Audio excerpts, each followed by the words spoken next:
আজকে এমপি হাসনাত আবদুল্লাহ শিক্ষামন্ত্রীর কাছে সংসদে একটা প্রশ্ন করেছিল, সেটা নিয়ে আমি একটা ভিডিও অলরেডি করেছি, আবার আরেকটা করছি, তাই একটুখানি ইন্ট্রোডাকশন দিচ্ছি। উনি বলেছেন স্কুলে শিক্ষার্থী ভর্তি লটারির মাধ্যমে না করে মেধার ভিত্তিতে করা উচিত, কারণ এতে নাকি বড় বড় বিশ্ববিদ্যালয়গুলি মেধাবী শিক্ষার্থী পাওয়া থেকে বঞ্চিত হয়। হ্যাঁ, তো এই ব্যাপারটার সাথে আমি একেবারেই একমত না, কারণ আমি বিশ্বের বিভিন্ন কারিকুলাম নিয়ে কাজ করেছি এবং বিশ্বে বিভিন্ন আহ, মানে ফলো করার মতো আর কি মডেল এডুকেশন সিস্টেম আছে যেগুলিকে সারা বিশ্ব ফলো করে, যেমন ফিনল্যান্ডের education system, British national curriculum, তারপরে ইংল্যান্ডের, এছাড়াও এশিয়ার মধ্যে আছে হচ্ছে জাপানের এডুকেশন সিস্টেম। তো বিশ্বের বিভিন্ন এডুকেশন এবং সাকসেসফুল মডেল রয়েছে এবং সেই মডেলগুলিতে মানে শিশুদের, বিশেষ করে প্রাইমারি শিক্ষার্থীদের এন্ট্রান্স কিভাবে হয় সেটা জানা হাসনাত আবদুল্লার জন্য অত্যন্ত জরুরি। সেটা হচ্ছে এন্ট্রান্স এক্সামে কোনো পরীক্ষা হয় না একদম ছোট শিশুদের। হ্যাঁ, কারণ একটা একটা 3 বছরের বাচ্চা অথবা একটা 5-6 বছরের বাচ্চার পক্ষে কোনোভাবে পরীক্ষা দিয়ে পাশ করে তার মেধাকে প্রমাণ করে ভর্তি হওয়া সম্ভব না। তারপরে সম্ভব যদি হয়ও, যেমন ইন্ডিয়া টিন্ডিয়া এইসব সাবকন্টিনেন্টের বিভিন্ন দেশে হয়, সেখানে বাবা মার এক ধরনের একটা সাক্ষাৎকার নেওয়া হয়, বাবা মা পারে কিনা, ইংরেজি পারে কিনা, সেই সমস্ত বিষয়গুলি দেখে। তো আমি অলরেডি ওই ব্যাপারগুলি নিয়ে আলাপ করেছি আরেকটা ভিডিওতে। এখন আমি যেটা বলতে চাই যে উনি এখানে মেরিটোক্রেসিকে অত্যন্ত জোর দিয়েছেন। এখন মেরিটোক্রেসি বলতে কি বোঝায়? এমন একটা ব্যবস্থা যেখানে সাফল্য নির্ধারিত হয় ব্যক্তির তথাকথিত মেধা, কোট আনকোট, বা পরীক্ষার ফলের ভিত্তিতে। মানে পরীক্ষার ফলাফল কেমন হয়েছে সেটার ভিত্তিতে আপনি আপনার ভবিষ্যৎ, আপনি কোথায় যাবেন, কোন ইউনিভার্সিটিতে পড়বেন, কি জব পাবেন, সব কিছু নির্ধারিত হবে।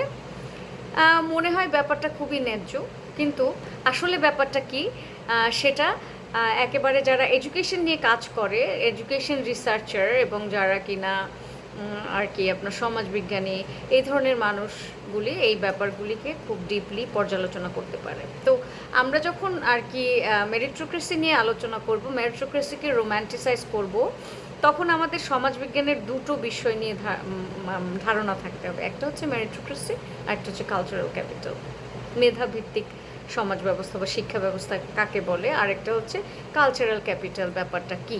তাহলে যেমন কালচারাল ক্যাপিটাল হচ্ছে একটি পরিবারের কী ধরনের ক্যাপিটাল থাকে, যেমন ধরেন সেই পরিবারের অর্থনৈতিক অবস্থা, তার বই পড়ার সুযোগ, সে কোথায় বসবাস করে, তার সামাজিক পরিবেশ, ঠিক আছে, তারপরে তার ভাষাগত দক্ষতা, তার পোশাক। কালচারাল ক্যাপিটাল কাকে বলে একটুখানি আপনারা সার্চ দিলেই দেখতে পাবেন। মানে একটা শিশু যে কিনা একটা গরিব ঘরে জন্ম নেয়, তার কি ভাষাগত দক্ষতা তার হয় বা সে ওই ফ্যামিলিতে পায়, সেই ব্যাপারটা অত্যন্ত জরুরি বোঝা। তারপরে হচ্ছে তার জীবনে প্রাপ্ত সকল সুবিধা, সেই সকল সুবিধাগুলি হচ্ছে কালচারাল ক্যাপিটাল। আমি একটা এক্সাম্পল দিলে খুব সহজে বোঝা যাবে। যেমন একটা গ্রামের, একেবারেই রিমোট গ্রাম অঞ্চলের একটা কৃষকের সন্তান, সেই কৃষকের সন্তান ছোটোবেলায় একটা প্রাইমারি স্কুলে ভর্তি হলো, ঠিক আছে। এখন সে ওই পরিবেশে বড় হচ্ছে এবং ওই গ্রামে বা ওই আর কি উপজেলা শহরে যেই আর কি কলেজ আছে, সেই কলেজ থেকে সে পাশ করলো। সে ভালো কোচিংয়ে যেতে পারে না, সে ভালো খাবার পায় না, তার পোশাক আশাক ভালো না, সে অনেক মানে স্মার্ট ল্যাঙ্গুয়েজ ব্যবহার করতে পারে না, কারণ ওটা সে শেখে না। কারণ বাংলাদেশে যেমন যেমন কোনো ইন্টারভিউ বোর্ডে যে শুদ্ধ ভাষায় কথা বলবে আর যে অশুদ্ধ ভাষায় কথা বলবে, এই দুজনের মধ্যে শুদ্ধ ভাষায় যে কথা বলবে তাকেই নেওয়া হবে। তাহলে যেই শিশুটার জন্ম হয় একটা ধনী পরিবারে, সে একটা ইংলিশ মিডিয়াম স্কুলে যায় বা বাংলা মিডিয়াম স্কুলে হলেও খুব ভালো একটা শহরের স্কুলে যায়, সে ভালো ভাষা শেখে, তার ভালো পোশাক আছে, সে প্রাইভেট টিউশন পায়, তার বাবা মার অনেক বেশি কালচারাল ক্যাপিটাল আছে, যোগাযোগ আছে, কানেকশন আছে, তো সে যেভাবে বড় হয় সেই বড় হওয়ার স্টাইলটা তাকে মূলত সুযোগ করে দেয় সেই ভবিষ্যতে তার মেধাকে প্রমাণ করতে পারে। ঠিক আছে, তাহলে যে যে শিশুটা গ্রাম থেকে পাশ করলো আর যে শহর থেকে পাশ করলো, শহরে পরিবেশে বড় হলো, তার কাছে অনেক বেশি কালচারাল ক্যাপিটাল থাকে, যার ফলে তার যে মেধা সেই মেধাটা খুব সহজে চোখে পড়ে এবং আমরা মনে করি তার অনেক মেধা আছে, সে মেধাবী অধিকাংশ ক্ষেত্রে।